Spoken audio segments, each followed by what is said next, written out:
ইয়া রাসূলুল্লাহ ইয়া হাবিবাল্লাহ, হুজুর আমি আপনার সঙ্গে একটা যুদ্ধে ছিলাম। হুজুর আপনি ছিলেন উটের সম্মুখে, আমি ছিলাম উটের পিছনে।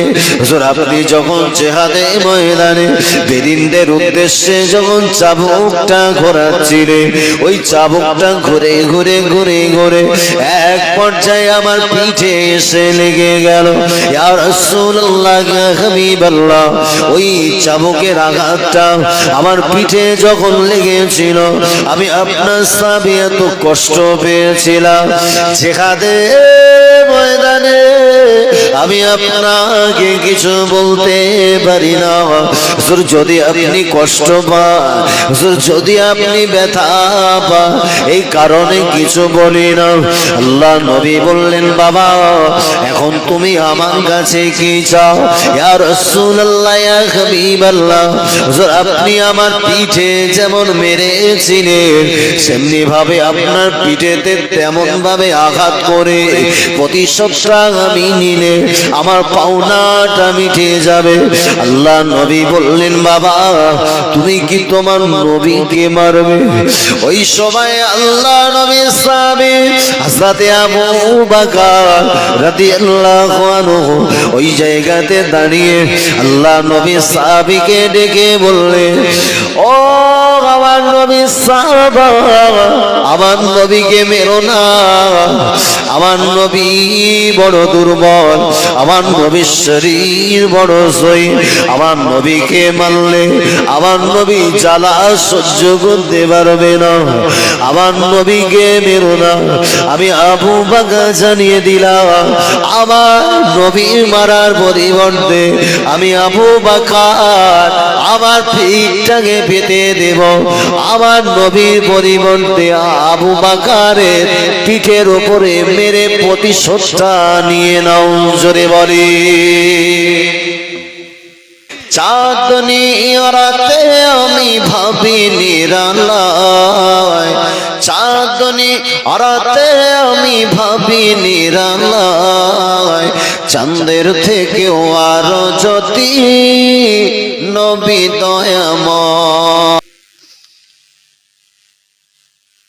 তুমি আমার নবীকে মারলে, আমার নবী তোমার মারির আঘাতটা আমার নবী দুর্বল শরীরে সহ্য করতে পারবে না।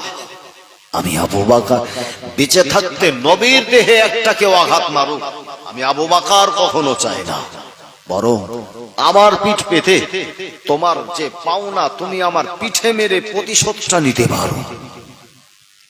আল্লাহ নবী সাহাবী ওই সময় হযরত আবু বকরকে ডেকে বললেন, ভাই আবু বকর, নবী আমাকে পিঠে মেরেছে, আপনি তো না, আপনি আমাকে আঘাত করেন। আমি সাদ বিন আবি ওয়াক্কাস আজকে পরিষ্কার দায়িত্বহীন ভাষায় বলছি, তোমার পিঠে মারব না।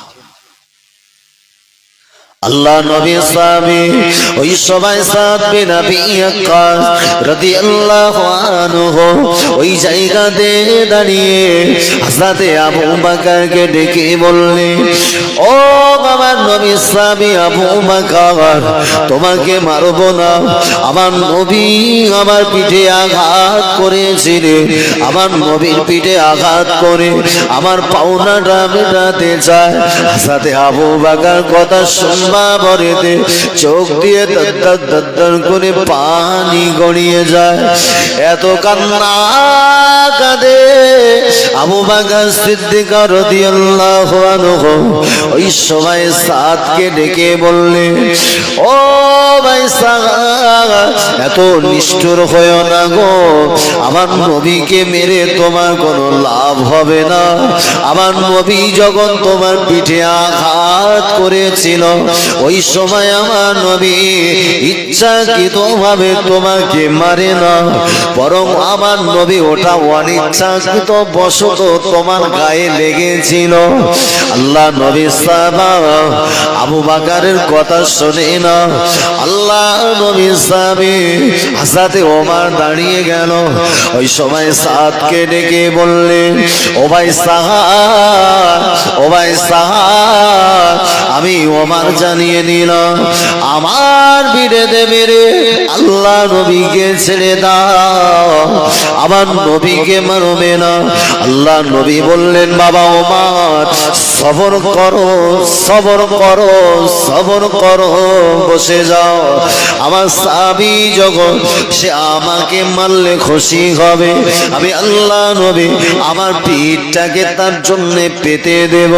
আল্লাহ নবী ওই সময় অপর একজন সাহাবীকে বললেন, বাবা সাহাবী চলে যাও, আমার ঘরের ভিতর থেকে চাবুকটা কিনে সাদ বিন আবি ওয়াক্কাসের হাতে তুলে দেবে। আল্লাহ নবী সাহাবা হুজরা শরীফের ভিতর থেকে আম্মা জান, আম্মা জান হযরতে আয়েশা সিদ্দিকা রাদিয়াল্লাহু আনহার কাছ থেকে আল্লাহ নবীর ব্যবহার করা চাবুকটা এনে সাদ বিন আবি ওয়াক্কাসের হাতে তুলে দিলে। ও জওয়ানেরা, ও যুবকেরা, চাবুকটা তুলে দেওয়া হলো। আল্লাহ নবী চুপটি মেরে দাঁড়িয়ে আমার নবী পিঠটাকে পেতে দেবার পরেতে ওই সময় সাদ বিন আবি ওয়াক্কাস রাদিয়াল্লাহু আনহু হাতে চাবুক নিয়ে দাঁড়িয়ে আমার নবীর পিঠেতে আঘাত করবে। আল্লাহ নবী বললেন, বাবা সাহাবা, আমার পিঠেতে মেরে তোমার প্রতিশোধটাকে মিটিয়ে নাও।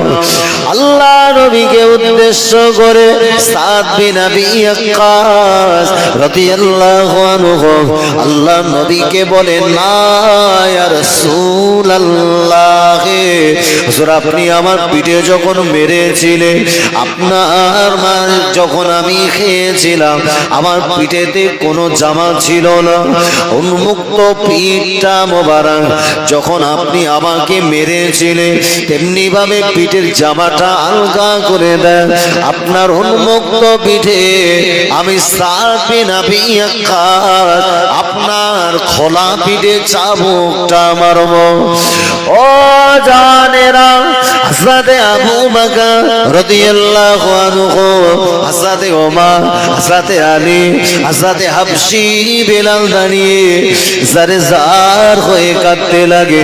ওই সময় নবী সাহাবী সাদ বিন আবি ওয়াক্কাসকে ডেকে বললেন, ও ভাই সাহাব, এত নিষ্ঠুর হলো না, আমার নবীকে শুধু মারবে তাই না, নবীর সঙ্গে চরম বেয়াদবি কেন করছো? হযরতে সাদ বলে, আল্লাহ নবী যদি প্রতিশোধের পাওনা পরিপূর্ণভাবে মেটাতে চায়, এইভাবে আমি আমার প্রতিশোধটা নেব, অন্যথায় কোনোভাবে নেব না।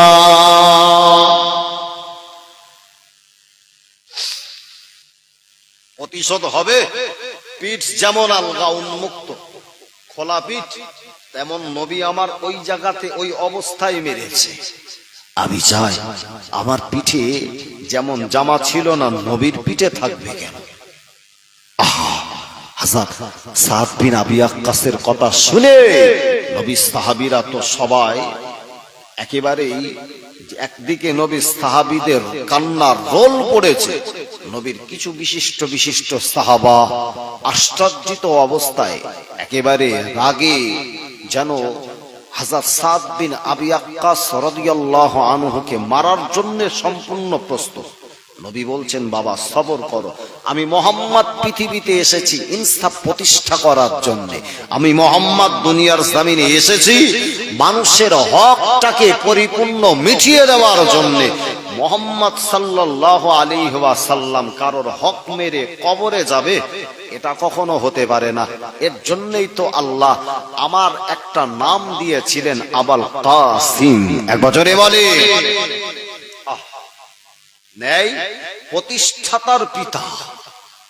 এখন আমি নবী, আমার ব্যাপারে যদি অন্য রকম কোনো ব্যবহার করি তাহলে সেটা কখনো মানায় না। ও আল্লাহ নবী সাহাবী হযরতে সাদ বিন আবি ওয়াক্কাস দাঁড়িয়ে আল্লাহ নবী এবার নিজের জুব্বা মোবারক কানা উঠিয়ে দিলেন, ও আমার নবীকে মারবে, আল্লাহ নবী পিঠের জামাটা তুলে দিয়েছে।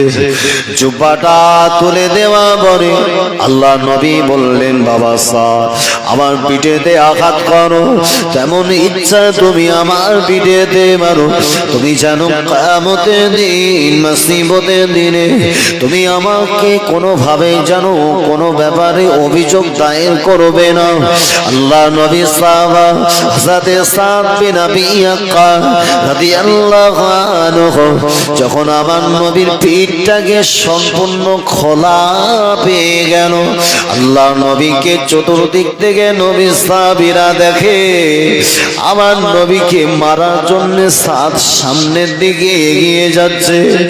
ওই সময় আল্লাহ নবী সাহাবা হযরত সাদ সালামি হযরত সাদ বিন আবি ওয়াক্কাস রাদিয়াল্লাহু আনহু আমার নবীকে মারার জন্য একটা কদম, দুটো কদম, তিনটে কদম সামনে এগিয়ে গেল।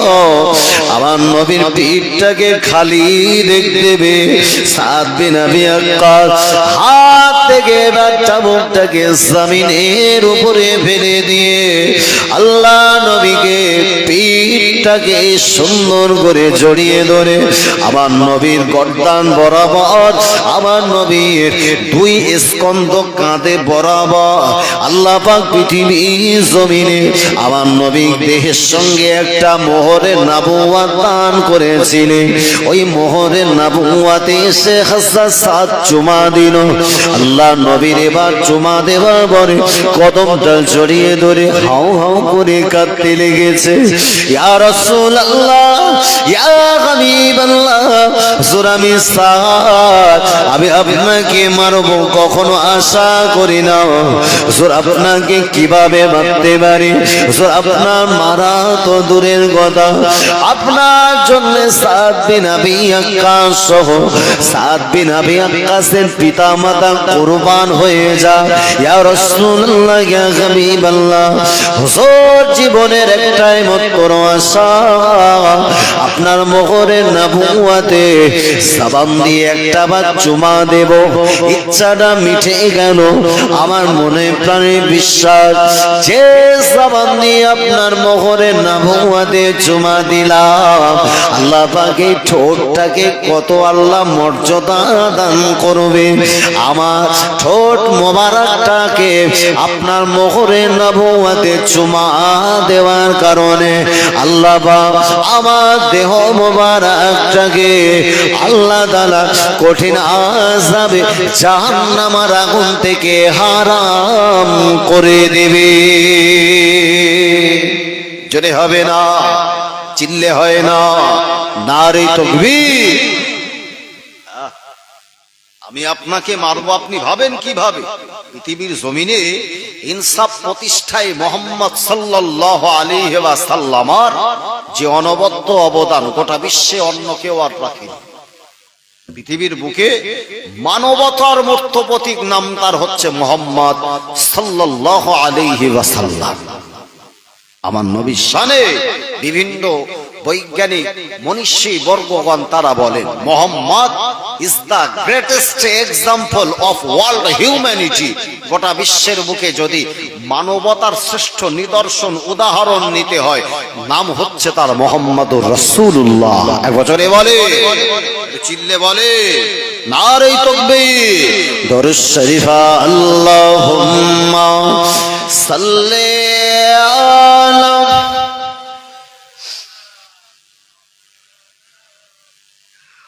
আলা ইয়া নবী মুহাম্মদ, ইয়া রাসূল মুহাম্মদ, তুমি মোর শাফায়াত, তুমি মোর শাফায়াত। পেলে দিদার একটিবার তোমাকে খোদার কসম, কলিজার খুন দিয়ে তখন ধোয়াবো তোমার কদম। জোরে হবে না?